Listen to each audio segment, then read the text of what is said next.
안녕하십니까, 장 대표입니다. 자, 소개드릴 코인은 리플코인입니다. 자, 리플코인, 우리 한국 사람들이 가장 사랑하는 코인이지만 한국 사람들이 가장 많이 투자했다가 많이 물려있는 코인이기도 한 게 바로 리플이죠. 자, 그래서 리플코인 왜 이렇게 안 올라가는 것이냐, 많은 분들이 말씀하시는데 제가 말씀을 드렸지만 주봉상 보시면 여전히 우상향 패턴으로 움직이고 있는 건 맞습니다. 근데 다른들 코인처럼 급등력을 보이지 않는다. 이 부분이 굉장히 아쉬울 뿐입니다. 자, 근데 오늘 날짜 이 크리스마스 날 2천억 거래량이 돌파가 하면서 4% 가까운 상승력을 현재 보여주고 있는 모습을 그대로 보여주고 있어요. 자, 많이 올랐다고 영상을 올려드리는 건 아니죠. 860원 여전히 낮은 단가에 위치해 있고 이미 1,000원을 뚫고 올라갔어야 되는데 아직까지 800원대 위치해 있으니까 많은 분들이 지치고 힘드실 수밖에 없을 줄 알고 있습니다. 근데 오늘 날짜의 상승력은 어떤 걸 말하고 있는지 오늘 그 부분을 차근차근 말씀드릴 수 있도록 하겠습니다. 자, 우선 차트를 먼저 보면서 말씀을 드릴게요. 자, 어떻습니까? 4% 가까운 상승력, 갑작스러운 상승력을 보여주고 있다. 어떠한 일이 발생했냐? 많은 분들이 말씀하시지만 리플, 제가 지난주에 말씀을 드렸지만 고래들이 입성을 했다라고 말씀드렸어요. 근데 고래들이 들어왔는데 왜 이 단가에 머물렀을까? 여러 번 말씀드렸지만 고래들 같은 경우는 개인들의 물량을 털어내면서 움직일 수밖에 없습니다.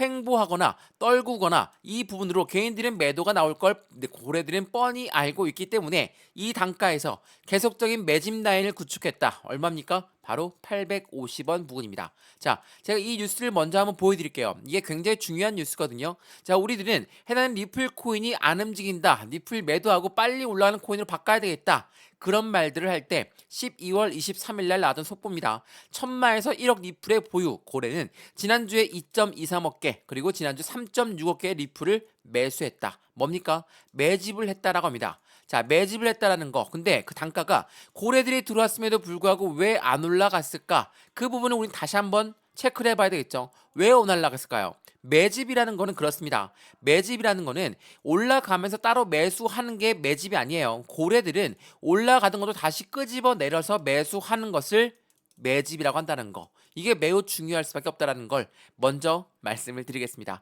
자, 그러면 지금처럼 해당되는 리플 코인이 어디까지 움직일 수가 있을까? 그러한 부분들을 하나씩 체크를 한번 해봐야 되겠죠. 자, 보세요. 이제 리플 코인 어떻게 올라왔습니까? 계단식 상승력을 보이면서 안정감 있는 상승력을 보였습니다. 근데 하방 압박 가져오고 횡보 라인 가져오다 보니까 많은 분들 지쳐서 매도가 나왔죠. 근데 생각을 한번 해보세요. 고래들이 투입할 때는 어떤 거와 같이 들어옵니까? 바로 거래량과 함께.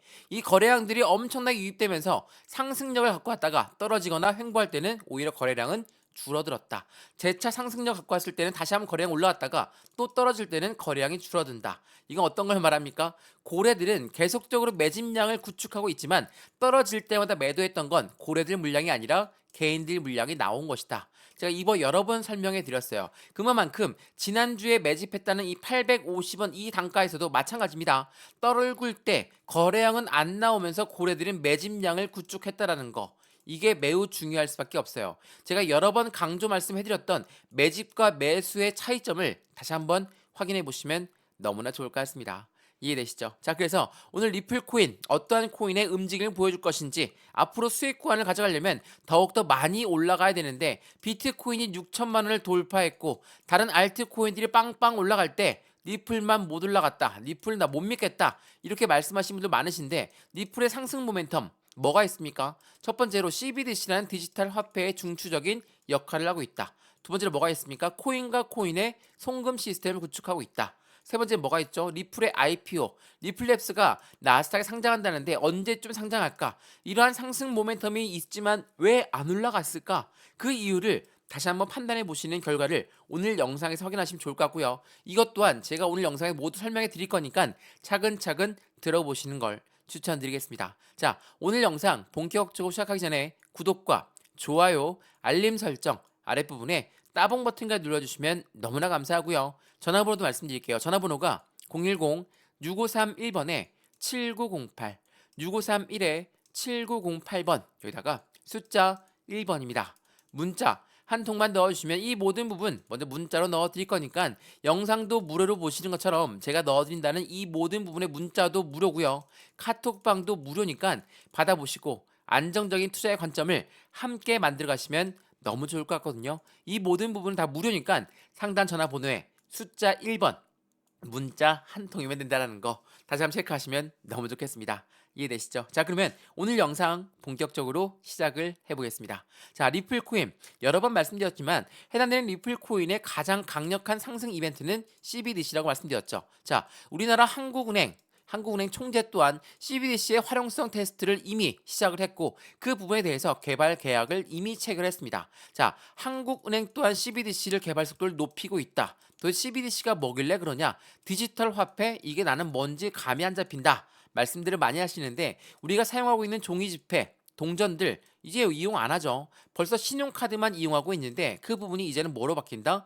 디지털 화폐로 바뀐다는 거. 당연하겠지만 한국뿐만이 아닙니다. 이미 글로벌 대부분의 국가들은 이 CBDC의 개발 속도를 높이고 있다는 거. 그 부분에 중추적인 역할을 하고 있는 게 바로 리플이라는 거. 리플은 이미 국제통화기금인 IMF와 손을 맞잡고 움직이고 있죠. 자, 리플이 우리나라뿐이겠습니까? 글로벌 대부분의 은행들과 함께 손을 맞잡고 있다. 자, 그거는 우리가 어디서 알 수가 있을까요? 자, 보세요. 리플 홈페이지에 나와 있는 내용들을 보시면 여기에 파트너사들이 쭉 나열되어 있죠. 누굽니까? 노바티, SABB, SCB, SBI. 자, 유럽에 있는 은행들, 아시아에 있는 은행들, 아랍에미레이트, 영국에 있는 은행들 또한 이 리플과 손을 맞잡고 있다. 그만큼 리플의 상승 모멘텀은 변동된 게 없다라는 거예요. 근데 왜 이렇게 떨어질까? 왜 이렇게 횡보할까? 왜 안 오를까? 이 부분들이 가장 우리의 리플에 대해서 의구심을 만들어내는 부분이었거든요. 근데 생각을 해보세요. 고래들 입장에서 리플 코인이 좋다는 건 다들 알고 있습니다. 그럼 쭉쭉쭉쭉 올릴까요? 아니면 다시 내려왔다가 이 부분에서 다시 매집량을 늘려나갈까요? 비중이 적든 고래들 같은 경우는 당연히 매집을 늘리기 위해선 다시 밑으로 끄집어 내려서 매집을 하겠죠. 매수가 아닙니다. 매수라는 건 시장가로 매수해도 매수고 그냥 사는 것도 매수입니다. 근데 매집이라는 거는 무조건 올라가는 것도 다시 끄집어 내려서 매수하는 것을 매집이라고 한다. 이 부분 다시 한번 판단해 보시면 너무나 좋을 것 같습니다. 더군다나 최근에 솔라나가 엄청나게 상승력을 가져왔다. 많이들 많이 말씀하시죠. 네, 올해만 하더라도 1000% 가까운 상승력을 가져왔으니 엄청난 상승력을 갖고 온 거 맞습니다. 자, 솔라나가 이 정도의 상승력을 갖고 왔으니까 기대해 볼 만하죠. 근데 리플은 어떻게 된 것이냐? 시총도 솔라나한테 밀렸으니까 이제는 더 희망이 없는 거 아니냐? 이렇게 말씀할 수 있으신데 리플 코인 보세요. 리플 코인 주봉의 모습을 보시면 어떻습니까? 지금 저점을 높이면서 올라가고 있어요. 이건 뭐예요? 지금 우상향 패턴으로 유지하고 있다라는 겁니다. 근데 반면에 솔라나는 어땠습니까? 1년 내내 이 바닥 구간이었어요. 1년 내내 바닥 구간이었던 이 솔라나를 보유하고 있던 강력한 홀더분들은 1000%요.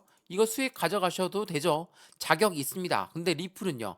이렇게 올라가고 있음에도 불구하고 해당 리플 코인 남들보다 느리게 올라가니까 그냥 매도해서 버리고 더 빨리 올라가는 단타 코인 잡았는데 단타로 수익 보셨습니까? 수익 못 보고 다시 손절 보면서 매도하셨던 경험들 많으시죠? 제가 이 말씀을 왜 드리냐? 솔라나 같은 경우 1년 내내 바닥이었습니다. 당연히 수익 보셔야 되겠죠. 그렇게 힘드셨는데 수익 봐야 됩니다. 근데 리플은요. 올라가고 있음에도 불구하고 더 빨리 못 올라가니까 매도하셨던 분들 당연히 지금 또 매수하려고 하니 아깝죠. 또 매수하고 또 매도하고 또 매수하고 또 매도하고 이런 반복적인 부분이 나타난다면 당연히 손실만 커질 수밖에 없다라는 거. 제가 이 부분 여러 번 강조 말씀해드렸던 거 다들 알고 있으실 겁니다. 그래서 리플 코인이 어떠한 상승 모멘텀이 있는지 우리 그 부분을 명확하게 알아야 된다라고 여러 번 말씀을 드렸어요. 자, 2024년도 리플의 전망이 밝은 이유는 도대체 무엇이 있을까?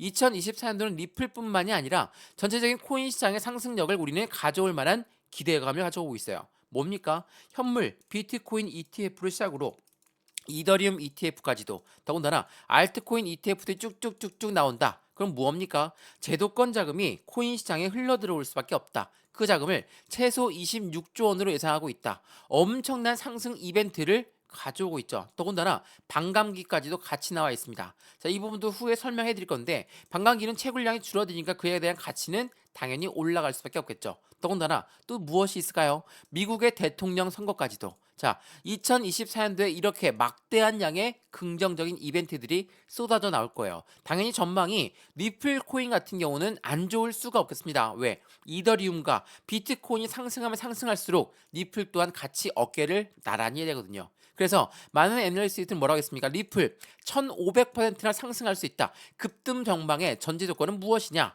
말씀드렸던 이 세 가지 조건이에요.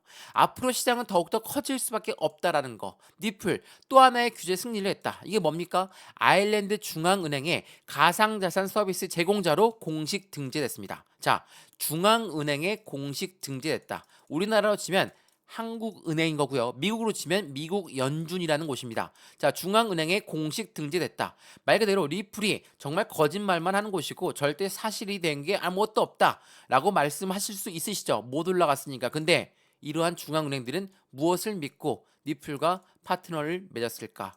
자, 이 부분을 다시 한번 체크해 보시면 너무나 좋을 것 같습니다.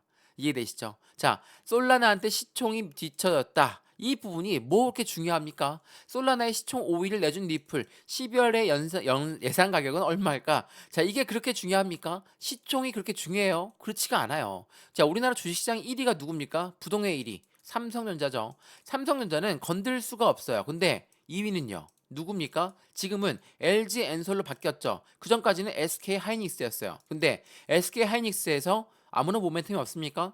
아니죠. 반도체 하면 SK 하이닉스부터 올라가는 게 국내 주시장이에요. 2위인 LG 엔솔이 아니라. 이게 어떤 말인지 아시죠? 자, 확실한 섹터가 틀려진 섹터입니다. 솔라나도 마찬가지고 리플도 섹터가 틀려요. 그렇기 때문에 솔라나한테 시총이 밀렸다고 해서 우리가 매도해야 되는 조건이 나온 게 아니라는 거.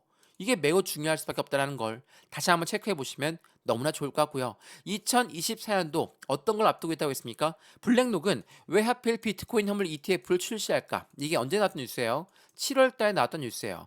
규제가 SEC가 시장을 공격하고 있음에도 불구하고 또 다른 상승세를 놓치지 않으려는 월가의 열망을 대변한다. 이게 어떤 걸 말합니까? 2024년도에 그만큼 확실한 호재성 이슈가 있기 때문에 21년도는 코로나 때문에 유동성 자금이 유입되어서 그만큼 시장에 긍정적인 이벤트를 전달했던 거라면 2024년도는 무엇이라고 했습니까? 제도권 자금이 유입될 수밖에 없는 게 우리가 앞두고 있는 2024년 시장이고 월가에서도 이 상승장을 놓치고 싶지 않다라는 겁니다.